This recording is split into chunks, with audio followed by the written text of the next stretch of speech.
You may have all been tracking, perhaps actor George Clooney and some of the activism that he's undertaken in Sudan. Well, one of the reasons why there is so much attention being paid there right now is because there's a key vote underway in that country. Sudan's voting whether the South should become independent. It's going to be a week long, this referendum. And so far, the signs do point to Africa's largest country splitting in two. Now, this region's very rich in oil, and we wanted to take a look at what opportunities an independent South Sudan could offer, because we're hearing so many say this will be the decade of Africa. Herta von Stiegel is head of Ariya Capital. Her private equity group specializes in Sub-Saharan Africa. Herta, thanks for joining us from London. I want to ask you, as we watch what's developing in Sudan, there's a tremendous amount of oil in the south. The pipelines are in the north. What we have seen is investor interest out of China and out of France. Are you finding opportunities there right now? Absolutely. We are looking at Africa as the next big frontier market. As you appreciate, this is a big continent. We are talking about 53 countries, with hopefully the south of Sudan being the 54th. There are significant opportunities in terms of natural resources, but not just a consumer-driven play, but also a commodity driven by consumers and really a growing middle class. So not just commodities, but consumers as well.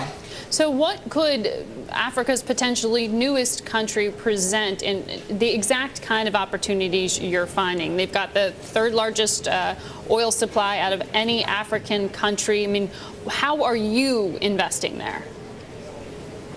We are currently not investing in South Sudan, but we are looking at the country very carefully, just like we are looking at Zimbabwe, for example, and other countries where you don't have the political stability that you have in most of Sub-Saharan Africa. But certainly in terms of the natural resources, the Sudan is going to be a country that we are going to look very carefully.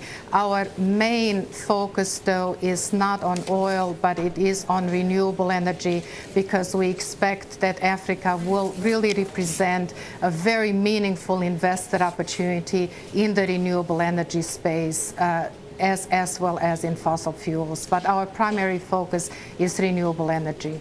We've been hearing a lot about farmland and agricultural supply in Africa. Informa Agro reports that $2 billion will be invested by private equity firms in the next 3 to 5 years across the continent. What kind of opportunities are you finding on that front?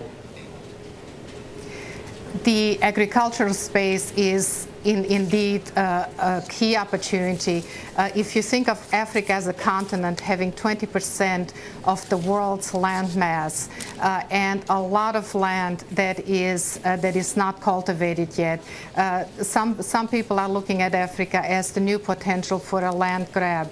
I think that is a crude way of putting it, but clearly when you have this significant land mass that is available, agriculture is key. And there is a significant precedent for that. If you think of Zimbabwe before the current difficulties, Zimbabwe was the breadbasket of Southern Africa. Sudan is a huge country, as you pointed out. It's Africa's largest country, and clearly the focus there is going to be on agriculture in addition to oil. And some of the Middle Eastern investors are already looking at the larger countries for acquisition of land, whether it's through long-term leases or outright acquisitions.